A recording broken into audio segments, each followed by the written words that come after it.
नमस्कार दोस्तों, आप पढ़ रहे हैं कक्षा 10वीं एनसीईआरटी गणित, जिसमें आज हम पढ़ेंगे प्रश्नावली 1.2 का प्रश्न क्रमांक दूसरा।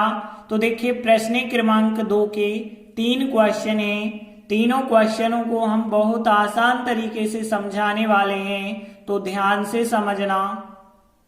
तो देखिए, प्रश्न 2 क्या है, पूर्णांकों की निम्नलिखित युग्म।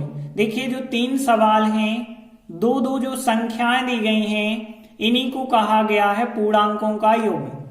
इन युग्मों के हमें एचसीएफ और एलसीएम ज्ञात करने हैं, जो कि हम उदाहरण के सवालों में ज्ञात करते आ रहे हैं। और फिर बाद में जांच करना है कि दो संख्याओं का गुणनफल बराबर होता है एचसीएफ और एलसीएम के गुणनफल के बराबर।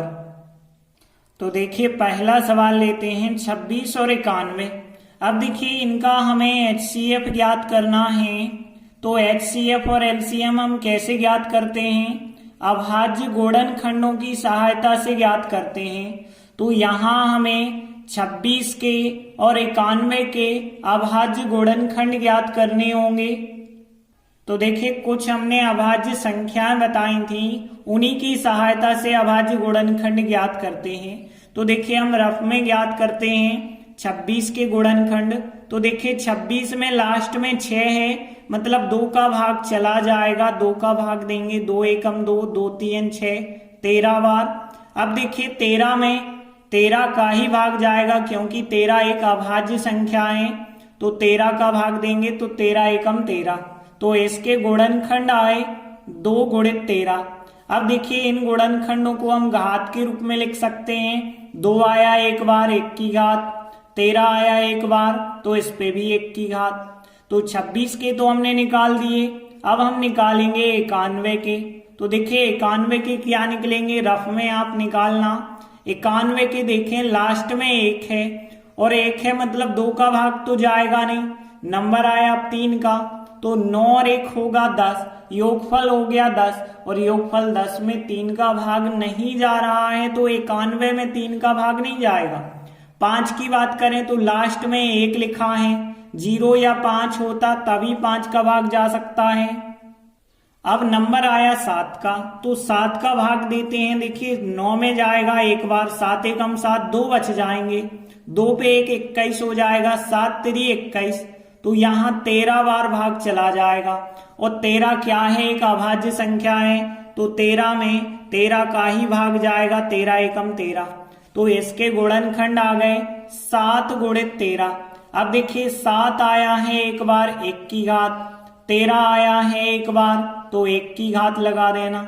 अब ध्यान देना यहाँ पे कि इनका एलसीएम और एचसीएफ दोनों हमें ज्ञात करना है। तो इसीलिए हमने लिखा एचसीएफ।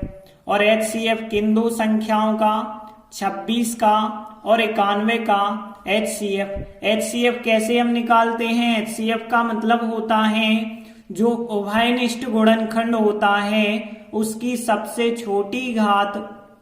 तो यहाँ पे देखिए, 13 यहाँ है, 13 यहाँ है, तो 13 हो गया उभयनिष्ठ गुणनखंड।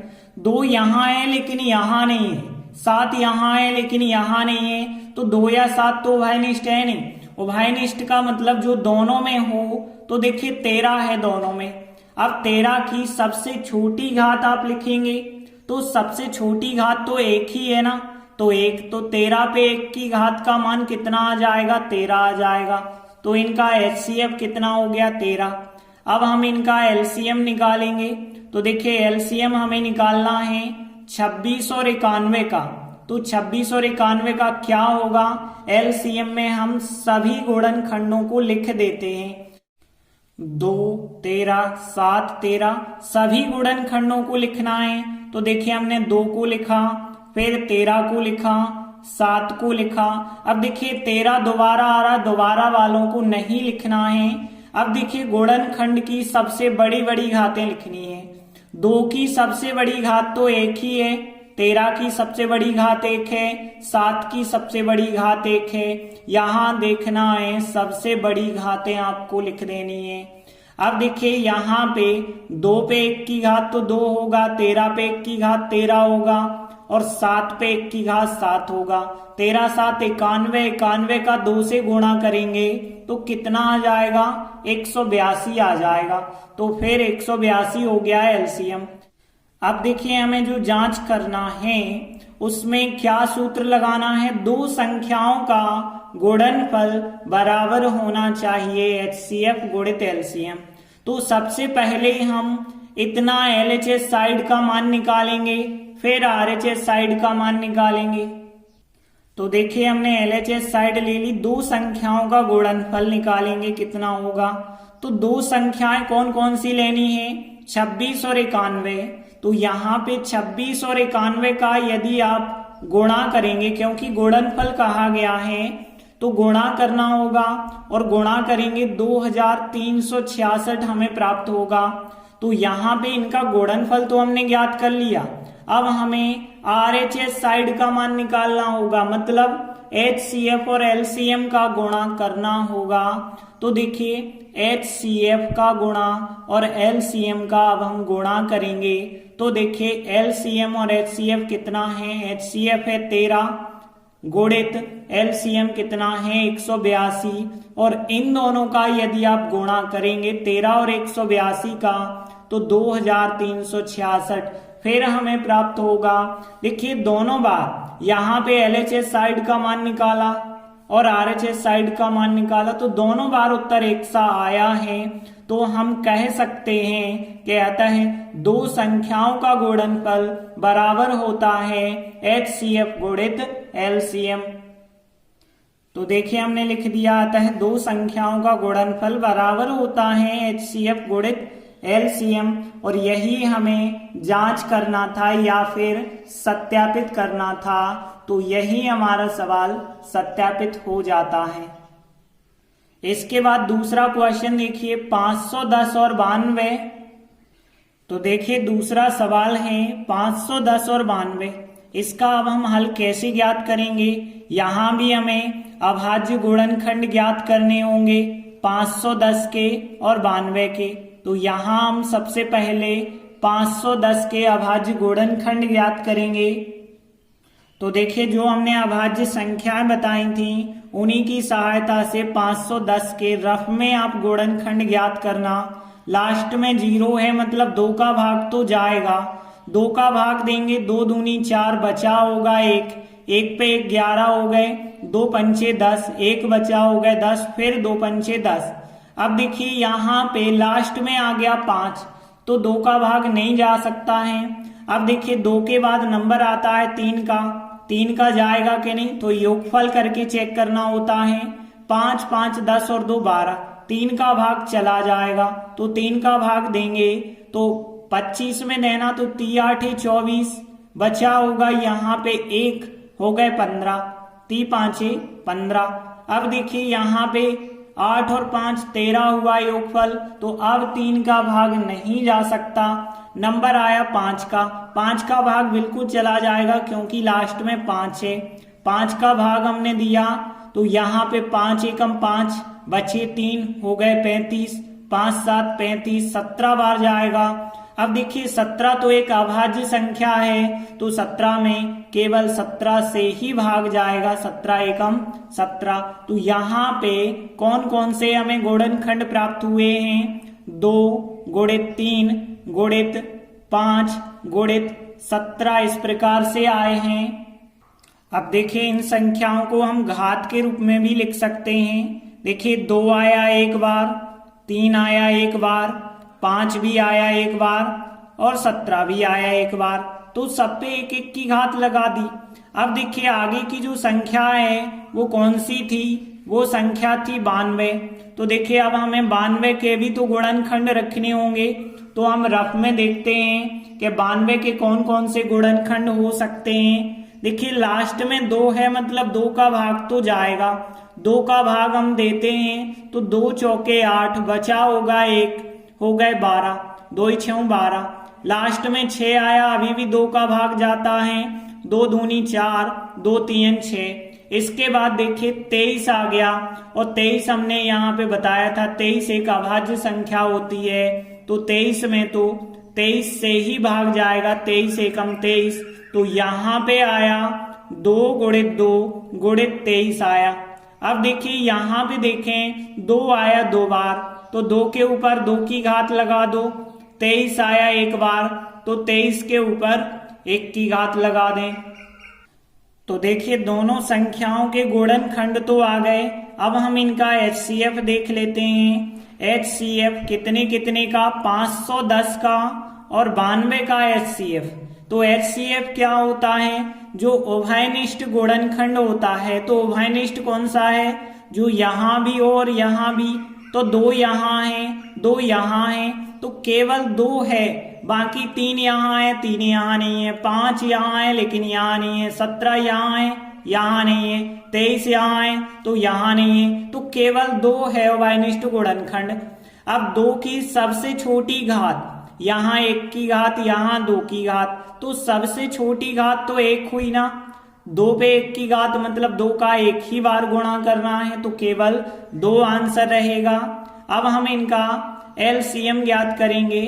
तो देखिए LCM हमें निकालना है 510 का और 92 का LCM।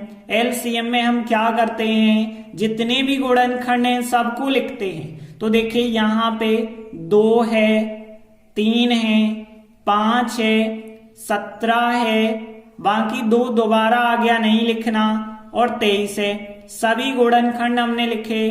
अब गुणनखंडों की बड़ी बड़ी घातें लिखनी है।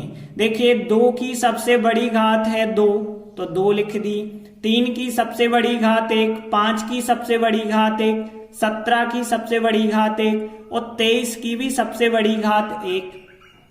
आगे सॉल्व करेंगे तो देखिए 2 का वर्ग होता है 4, 3 पे 1 की घात 3, 5 पे 1 की घात 5, 17 पे 1 की घात 17, 23 पे 1 की घात का मान 23।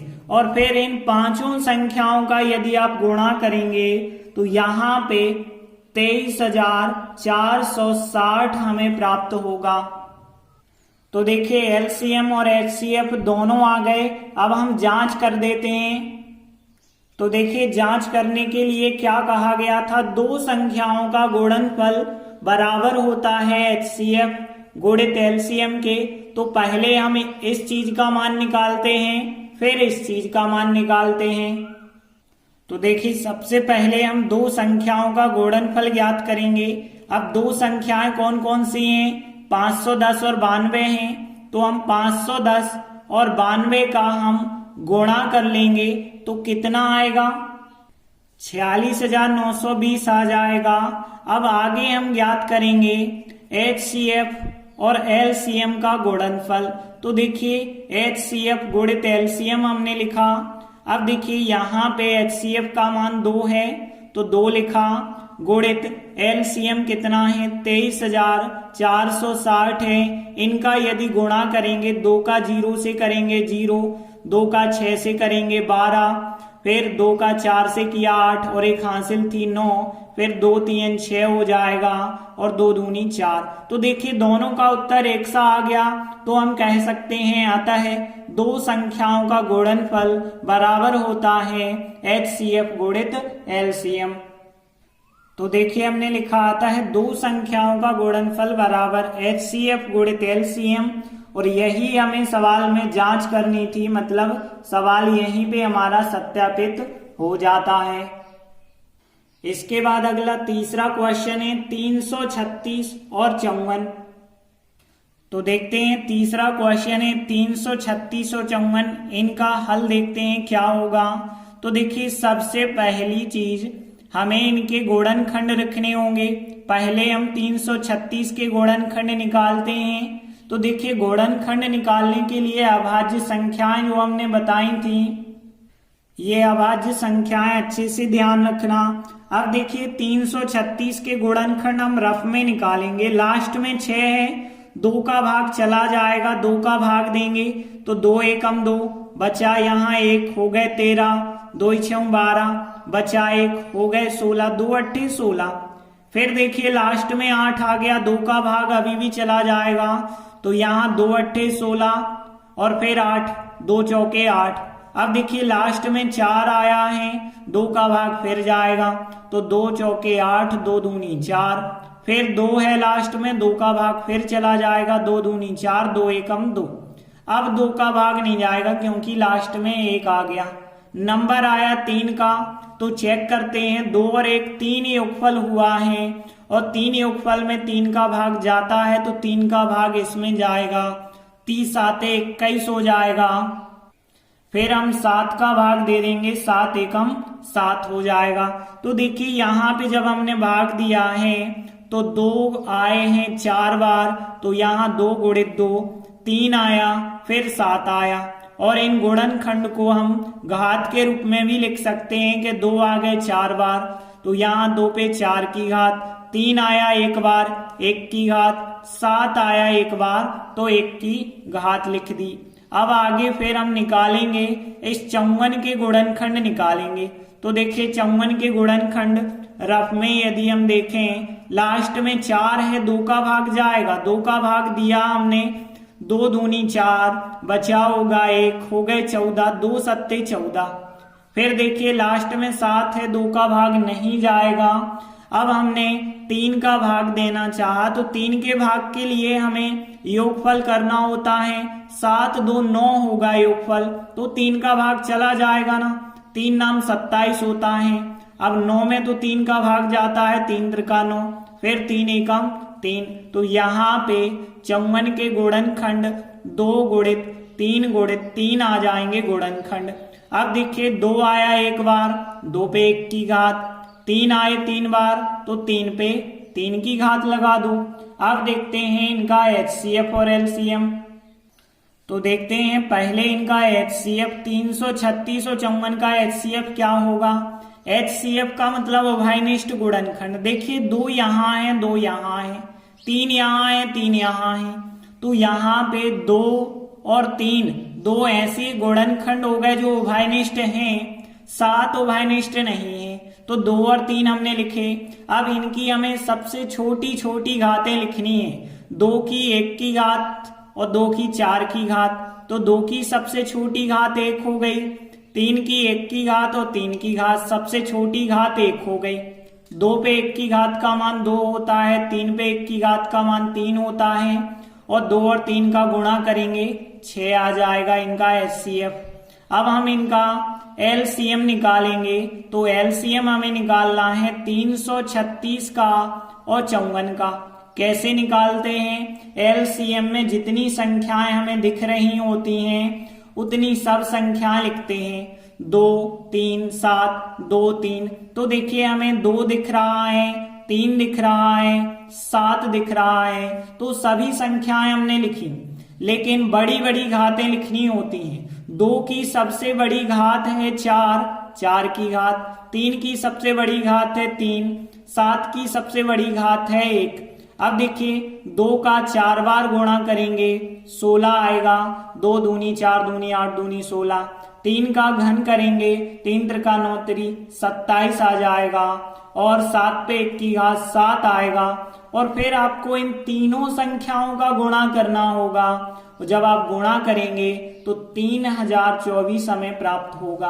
तो देखिए हमने HCF LCM दोनों ज्ञात कर लिए हैं। अब हमें जांच करना है। अब देखिए जांच करने के लिए क्या फार्मूला है, 2 संख्याओं का गुणनफल बराबर HCF गुणित LCM। पहले हम इस संख्या का मान निकालते हैं, फिर इस संख्या का मान निकालते हैं। तो देखिए सबसे पहले हम दोनों संख्याओं का गुणनफल ज्ञात करेंगे, मतलब 336 और 54, इन दोनों का गुणनफल हमें ज्ञात करना होगा। तो देखिए गुणा करते तो सबसे बन जाता है 18,144 आएगा इनका गुणनफल। तो गुणनफल तो हमने ज्ञात कर दिया। अब हम ज्ञात करेंगे HCF गुणित LCM ज्ञात करेंगे। तो कैसे ज्ञात होगा, HCF का मान है 6 गुणित LCM का मान कितना है 3024 है। देखिए जब हम इनका गुणा करेंगे तब भी बिल्कुल हमें यही संख्या 18,144 ही प्राप्त होगी। तो देखिए यहाँ पे 2 संख्याओं का गुणनफल और HCF और LCM का गुणनफल बिल्कुल एक सा आया है, तो हम कह सकते हैं अतः दो संख्याओं का गुणनफल बराबर होता है HCF गुणित LCM के। तो देखिए हमने लिखा आता है दो संख्याओं का गुणनफल बराबर होता है HCF गुणित LCM के, और यही हमें जांच करनी थी, मतलब यहीं पे हमारा सवाल सत्यापित हो जाता है। तो इस प्रकार से इसका तीसरा प्रश्न भी कंप्लीट हुआ। तो आज हमने प्रश्न 2 के तीनों सवाल कंप्लीट कर लिए हैं। हम आशा करते हैं कि तीनों क्वेश्चन आपको अच्छे से समझ आ गए होंगे, खासकर जांच जो है वो भी आपको अच्छे से समझ आ गई होगी। फिर भी कोई समस्या है तो आप हमें कमेंट करके जरूर बताएं। धन्यवाद।